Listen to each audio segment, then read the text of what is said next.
This award to Bill is a well-deserved recognition by his peers of his remarkable pioneering work and seminal achievements in a relatively new domain of science and technology. William Wallace Stead took his opening bow in Durham, North Carolina, 1948, the third child born to Eugene Anson Stead Jr. and Evelyn Emma Jean Selby. Gene Stead was chair of medicine at Duke University, and as such not only trained a generation of independent thinkers, but constantly looked for ways to break the mold. And it was Gene Stead who launched the physician assistant profession as a means of increasing access to health care. To many observers through the years, it seemed that Gene and Bill Stead were practically the same person. They had both a loving relationship, but a mutual respect and a mutual curiosity, intellectual curiosity about what we need to do in healthcare that I think created a bond between the two of them that I thought was very unique. On the distaff side, Mom Evelyn was a true partner in her marriage, raising the kids, Nancy, Lucy, and Bill, co-authoring an early low-fat cookbook, and editing the journals that Gene took on. Her eye for detail, whether interpersonal relationships or grammar or physical beauty, made a considerable difference. When Bill was 4, the family bought some land where the Corps of Engineers was finishing Carr Lake, not far from the North Carolina-Virginia border. With Evelyn as architect and Gene as builder-in-chief, they began their lake house. Starting with a bathroom enclosed with a screened porch, it gave them a place to live while they built the rest of the house around it. The final phase was to build permanent walls where the screen area had been and replace the temporary roof with a permanent one. The project took 20 years to complete, but it taught Bill how to break up projects into phases and that big things could happen if you made a plan and took it one small step at a time. In other words, it sowed the seeds of Bill's unique ability to see the big picture and not lose focus. He's a master planner, stepwise, progressive. He thinks a long time ahead how to get there. And in many respects, he's like his dad that way, who thought about how you make this work. The politics and the people and the funding and the motivation and building the infrastructure and keeping your eye on the prize. And I think he probably did that even more focused than his dad. When Bill was 10, he learned to water ski, honing his early skills behind a runabout with a 12-horse outboard. 50 years later, water skiing is still his favorite sport. Are you kidding me? Look at that. At Duke University, Bill received a BA in chemistry and an MD degree, completing a residency in internal medicine and a fellowship in nephrology. But medical computing was not an established research track back when Bill Stead was a student at Duke, so it was arranged that Bill could work with Dr. Ed Hammond in his computer lab and receive credit for independent study during the summer between college and medical school. That was 1970, and Bill joined Ed Hammond on a team of 5 medical and undergraduate students. When Bill first joined me, and in typical Stead fashion, actually did the 3rd year rotation before he ever started his 1st year rotation at Duke. The first project that Bill was involved with was the development of a video interactive questionnaire for patients with headache. And not knowing Bill Stead very well, I had a vacation, came back after a week, and walked into the room, and Bill had the walls covered with large white wrapping paper on which he had outlined all the frames for the interactive questionnaires. This project was very successful, but somewhat ahead of his time. The pairing of Bill Stead and Ed Hammond was pure serendipity, and Clem McDonald remembers the joy of it all. My first time I met Bill was through his dad. His dad and I had a little battle when I first got to Reagan Street, where he was the chairman of the board. I didn't understand how powerful he was, and I told him I wasn't going to do something he wanted me to do. His dad had this bit of a Georgia drawl, and what he told me when I said I'm not doing it, he said, "You're a fool." You'll be nothing. And then, you know, we got to be good friends, his dad and I. And he invited me to Duke to stay at his home, and I can still picture the kitchen. Bill came in the back door of the kitchen. I was talking with his dad, and then spent the next day with he and Bill at Hammond, seeing their lab. And Bill was just brimming and bubbling with enthusiasm about everything computers and all the stuff they'd done. So that's a great memory from then. And there's another story. It's a series of stories, and I don't know exactly how to say it, except that Bill and Ed always had a friend named Jack. And I didn't always hear the last name, and I never met the guy. In 1975, Bill joined Ike Robinson as a fellow in nephrology, and Ike switched the order of clinical and research training, starting with research. And that allowed Bill to build tools that he could then test and refine during his clinical year. It was during that research year that Bill developed a working prototype of a general-purpose electronic medical record.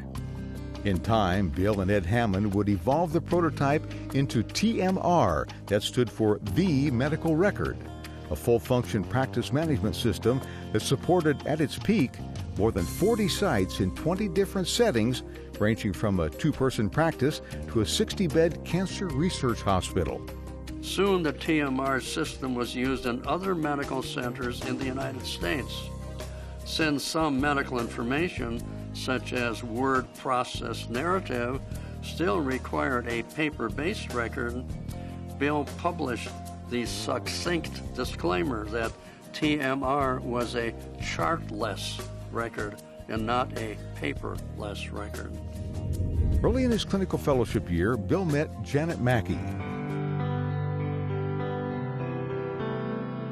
As the daughter of John and Mary Mackey, Janet grew up in Beverly, Massachusetts, and graduated from the Salem Hospital School of Nursing.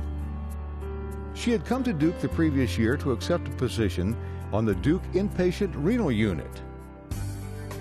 Bill and Janet were never apart after their first date, and they married in 1977. Oh yes, the groom water skied to the rehearsal dinner.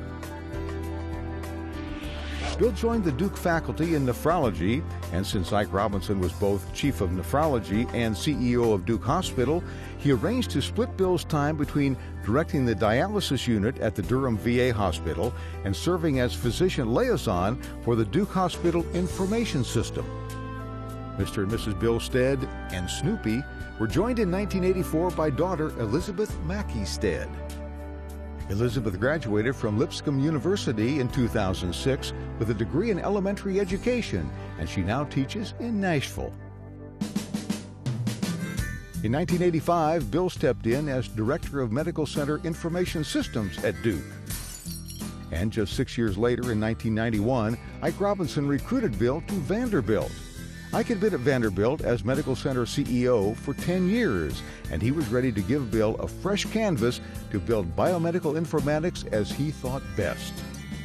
They agreed to focus on linking information into workflow to help people make better decisions. Bill decided to bring all information management and utilization functions, including the library, into a center managed at the level of the medical center, to implement the information architecture of his Duke plan and to establish biomedical informatics as a scholarly discipline within the new center. Together, these decisions turned the operation and decision support infrastructure of the medical center into an applied laboratory for biomedical informatics. It's absolutely essential to feel that there will be informatics programs that have enough critical mass and are embedded in the healthcare system at their place well enough to be able to do the inventive and imaginative things that the healthcare system needs. What Bill still calls the Vanderbilt experiment is a journey. The first leg, 1991 to 94, involved basic infrastructure, construction of the Eskin Biomedical Library, connecting buildings with fiber optics for networking, and that sort of thing.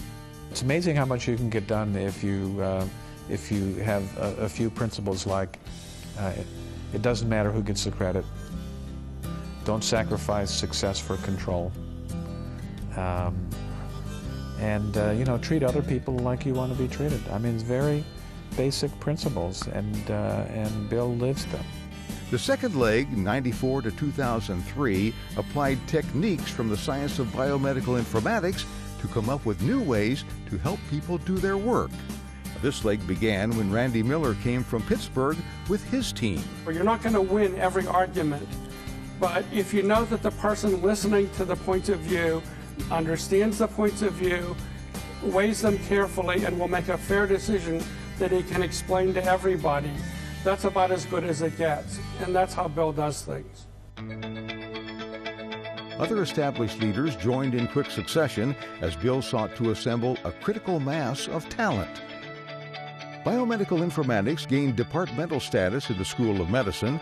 Applied informatics breakthroughs included an enterprise-wide electronic medical record, together with workflow, communication, and decision support tools, and new models for librarianship.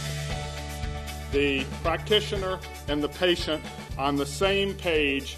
The third leg of the Vanderbilt experiment revolves around the art of the possible through informatics and focuses upon rethinking the nature of biomedical and healthcare work. This leg began when Harry Jacobson and Bill partnered to launch the Vanderbilt Center for Better Health as infrastructure to accelerate change in healthcare. And the growing belief that what has worked at Vanderbilt could work across the country and the world has triggered a more entrepreneurial side of Bill Stead. I like to tell Bill that he should be the Bill Gates of healthcare information technology. I have a great deal of admiration and respect for Bill and for what he's done. I've learned that there's very few people that can really fill his shoes, and not because they're big, but basically, at one point in time, he was director of the biomedical library. At another point in time, he was the acting chair of the department. At other times, earlier in his career, he was a programmer and a clinician. So it's because he's been in all of these roles that he has the right experience and the right know-how to make things happen. As Bill Stead has built his informatics juggernaut at Vanderbilt, a large part of its success can be attributed to the fact that he's been able to share his vision with the university hierarchy and get them on board with him. Otherwise, if you say, well, someone saw the future and he sees the importance, that's great, but that's preaching to the choir. That doesn't get you anyplace. I think a lot of us have done that. I think Bill has done more. I think Bill has figured out the importance of everyone in the institution sharing that vision in his own way and being supportive of those ideas. By any and all measure, Bill Stead is an intellectual's intellectual who possesses an amazing warmth and charm, but who often leaves people wondering, will this man ever finish a sentence? Bill is like refining his sentences as he goes along.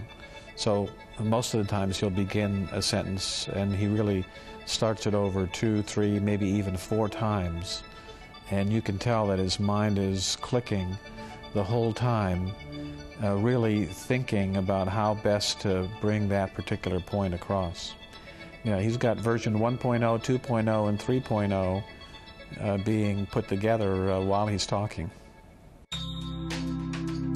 Bill has been at the center of the development of biomedical informatics as an organized field. He was instrumental in bringing together the resources of the American College of Medical Informatics and the Symposium on Computer Applications in Medical Care to create what is now the American Medical Informatics Association, AMIA. I think another thing that we wouldn't want to forget about Bill having done really well is to be the first editor of JAMIA. And I recall very well, and he expressed his interest in that, and fortunately both of us were holding glasses in our hands, and we agreed very, very quickly that he'd be the ideal editor, and he took it on and was the ideal editor. Bill serves as an advisor on biomedical informatics to the government, and as chair of the Board of Regents of the National Library of Medicine, he guided development of the Long Range Plan from 2006 to 2016. We've actually got to step out and envision a way of working that is fundamentally better, has a fundamentally new combination of people, process, and technology that lets us achieve our objectives. Having him help the library plan the 2006 to 2016 long-range plan was a master stroke for Don Lindbergh to have that kind of master architect planner so involved. That was an interesting operation. I think he and Newt Gingrich both especially liked the issue of vision. What was the world going to be during that 10, 15 years that we're planning for, and how would NLM fit into that world of the future? And I think they egged each other on and both did a wonderful job. Bill's work life is intense, but the family's retreat on Center Hill Lake is the perfect prescription for stress reduction. Up there, he's at his best chatting while dinner cooks over a crackling wood fire. Bill is quite an outdoor cooking person, and what Bill does is he has his own recipes that he continues to test and make notes on the side, improving the product until it reaches perfection. Yes, Dr. Bill Stead is truly a pioneer in the tradition of Maury Collen. William Stead truly represents the highest level attainable for excellence in all aspects of medical informatics, the science, teaching, and the practice of medical informatics. I'm delighted to offer my congratulations to Bill Stead for receiving the Maury Collen Award. He's a godsend to the field, and it's a wonderful thing we got the Vanderbilt thing doing what it's doing. The Collen Award may mark a transition for Bill in which he moves from just his own group and his own fine institution to more of a countrywide responsibility.